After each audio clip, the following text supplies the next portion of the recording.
ดีจีเส้นเสนอคดีอย่าบังคับลูกสวัสดีข้าพเจ้าซื้อแซงอรุณเจริญสินตามปกติแล้วเนาะพวกเฮานี้ก็มีเรื่องที่จะมาแนะนำเสนอเกี่ยวกับเรื่องของสังคมบ่ว่าปัจจุบันหรือว่าตะกี้เนาะมันเป็นเรื่องสะท้อนในสังคมที่สุดเกี่ยวกับการที่ว่าความต้องการของพ่อแม่ซึ่งต้องการจะให้ลูกแต่งงานไว้หรือว่าสานั่นเองเพราะอันนี้มันเกี่ยวกับวัยรุ่นเช่นกันพอวัยรุ่นนี้อายุก็เพียงแต่14-15 ปีเป็นยังพ่อแม่ถึงจะบังคับให้ลูกแต่งงานย้อนสาเหตุได้เนาะก็อยากให้ท่านผู้ชมมาติดตามชมกันเบิ่งว่ามันจะเป็นอะไรเรื่องราวเรื่องนี้ครับโอ้คุณน่ะช่วงนี้ตั้งสีร่วงบางคือว่าดังแห่งใช่ป่ะเนาะมันเป็นยังคือดังซะนะเอาบ่ดังเราได้ไปอยู่มอนี่อยู่บ่ได้มันดังมันดังตกชาโอ้ยมันพากันหลงด้วยกันได้เนาะสิมวนสิมันขนาดหัวหน้าเซ็นเอกสารให้น้องเดพบานมื้อนี้ประชาชนเพิ่นอีมาเอาเนาะเอกสารน้องเอกสารเฮ็ดบัตรประจำตัวป่ะลายเซ็นหัวหน้าปานโดลันโดอ้าวลลี่ฮะช่วงนี้คือให้จ้ะพ่อคนสาวแล้วยังได้สิกินดองอะไรได้บ่เสิร์ตอะไรเนี่ยโอ้ยอายกระเบิงน้องนี่ดูขนขี้หายปะนี่ไผเด้สิมาเอาน้องอายก็ได้หน้ากระบักงามหน้ากระทังดังกระโมงามก็งามบ่ว่าบุยไผมาเอากังแก่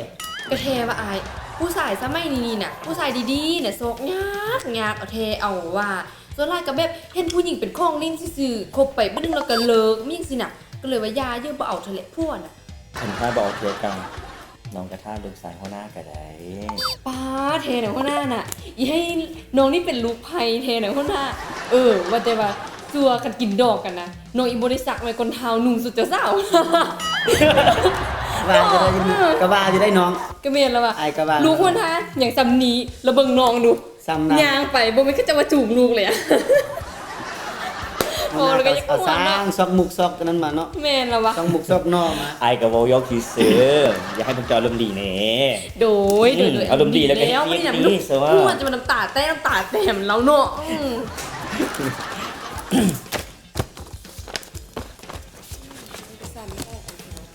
ไปว่าแล้วอย่าเฮ็ดแบบนั้นมันบ่ถูกเฮ็ดหยังบ่ถูกที่ค่อยเฮ็ดไปทุกอย่างนี่น่ะก็เพราะค่อยฮักลูกก็ฮู้ว่าฮักลูกน่ะแต่ก็ตามใจลูกมันแด้เรื่องตามใจเรื่องเอาใจลูกน่ะค่อยแหงฮู้ดีเจ้าน่ะบ่ฮู้ว่าฮู้บาหยังลูกว่าถูกก็ถูกลูกว่าผิดก็ผิดอันนี้น่ะหัวหน้าครอบครัวน่ะนี่ก็มีคนรู้เสียงกันไล่ที่คนนี่น่าโตติเอามีแย่งกันลมกันดีๆบ่แม่นสิมาผิดมาเที่ยงกันอันนี้เป็นห้องการเจ้าหน้าที่เก่งใจกันแด้แล้วเป็นยังคือมื้อนี้มาฮอดห้องการเจ้าหน้าที่พี่โอ้ยอายก็เรื่องครอบเรื่องขวดนี่แหละบ่แม่นเรื่องอื่นเรื่องไก่ยังดอกเรื่องยังก็เว้ามาเบิ่งดูคันบ่ค่อยซวยใดบ่ค่อยก็อีซวยเพราะว่าเรื่องครอบเรื่องขวดนี่พวกเฮาก็เจอมาหลายแล้วเนาะสุดท้ายก็เรื่องบ่เป็นเรื่องเดี๋ยวนี้ตลอดคือว่าเรื่องมันหั่นคือหยุดเจ้าน่ะหยุดให้เว้าเองอีเมฆปะให้โพยมิดกันลายมือเลยได้บุญไหวเป็นเรื่องนี่น่ะมันเจ็บหัวนำแน่ๆว่ายังให้ลูกน่ะค่อยบอกเจ้ามิดบ่ได้ยินน่ะฮู้น่ะโอ้ยเนาะพวกเจ้านี่เนาะเอาสิซะค่อยสิถามพวกเจ้าทีละคนเนาะเอาพวกเจ้าก่อนซะว่าก่อนมีหยังมาว่ามาดู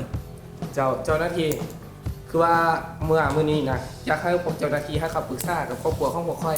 เพราะว่าเดี๋ยวนี้ลูกสาวพวกค่อยกำลังสิกินดองแต่ลูกสาวพวกค่อยอันบ่มากับผู้ชายคนนั้นจักหน่อยซั่นลูกสาวจะบ่มาแล้วสิกินดองกันได้ล่ะก็หั่นแหละคือเมียของค่อยหั่นคือว่าแม่มันนี่อยากให้ลูกหั่นกินดองอยากได้ลูกเคยรวยๆแล้วแต่ลูกค่อยบ่ได้มากก็ได้ฮักผู้นั้นจักหน่อยแล้วการกินดองเท่านี้หั่นโมเมนต์เกิดจากความฮักของสองคนจะเป็นการบังคับของแม่มันซื่อๆแม่นๆอีเมียบ่เข้าใจลูกหยังแต่ว่าลูกบ่ได้กลัวเถื่อบ่เอาบ่กลัวบ่เอาเน่มันยังมาเว้าเดี๋ยวนี้แม่นว่าสิ่งที่พ่อจะเว้ามาน่ะจะบังคับให้ลูกเอาผัววะมันบ่แม่นการบังคับอายลูกค่อยก็อยากให้ลูกค่อยได้เป็นฟางเป็นฝ้ายค่อยก็อยากอุ้มล่าซื่อกันสิให้ลูกจะเอาผัวน่ะอายุเราได้จักปีแล้วเบิ่งเราคือมันยังหนุ่มยังน้อยอยู่นะโอ้ยลูกค่อย5อายุก็15 ปี5เฮียนอยู่ม5ซื่อ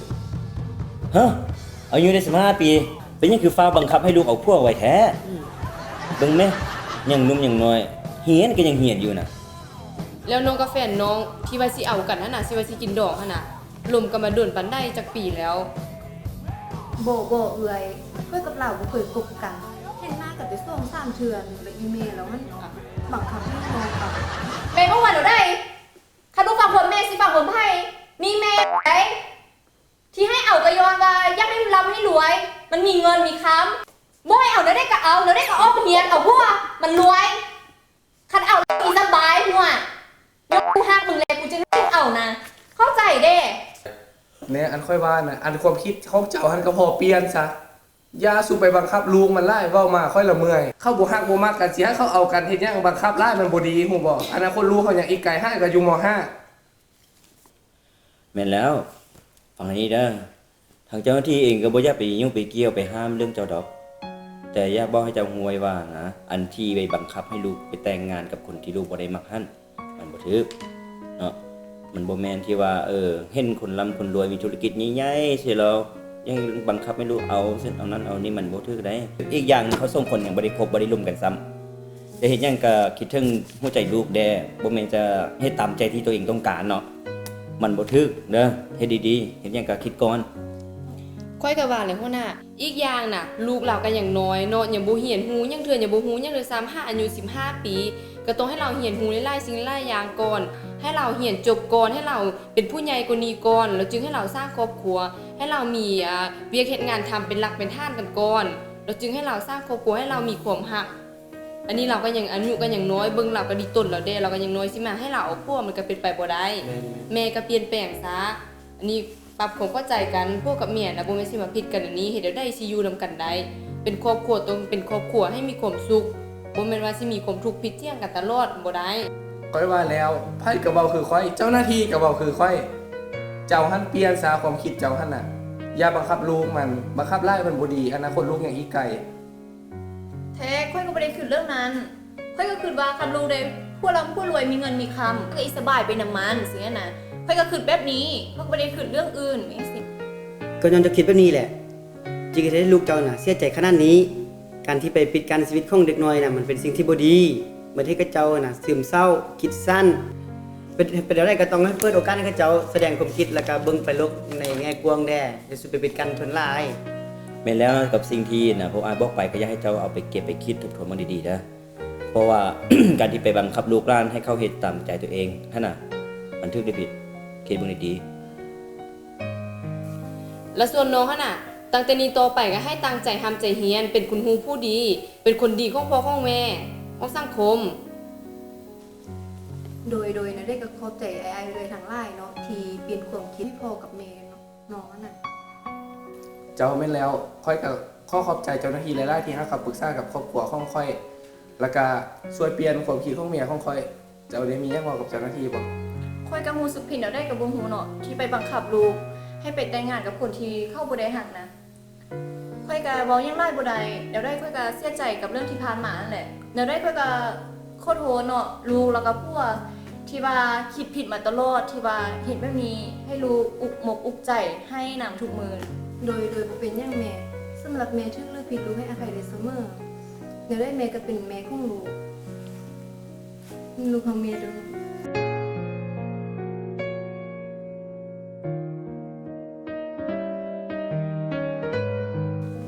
บ่เป็นอย่างลูก ดีแล้วไม่นี่ก็ดีแล้วเนี่ยดีใจน้ำลายที่ว่าเห็นพวกเจ้าเนาะเข้าใจกันดีไปนี่นะทำพวกเขาก็ดีใจที่สุดเลยแต่นับจากตอนนี้ไปเนาะก็อยากให้ครอบครัวพวกเจ้ามีความสุขเนาะอยู่นำกันมีความสุขหลายๆเด้อ โดยในเมื่อพวกไอายให้คำปรึกษาของน้องแล้วก็ให้ได้สิ่งได้อย่างเนาะในมือนี้เนาะพวกน้องก็ต้องขอบใจไอายหลายๆนับจากนี้พวกน้องก็อีเปลี่ยนอีแปลงเราอีให้เข้าอกเข้าใจกันไม่ให้ซีโบบังคับลูไม่ให้เหตุแบบนี้เราแล้วได้ก็ขอบใจพวกเอื้อยพวกไอายหลายๆเด้อ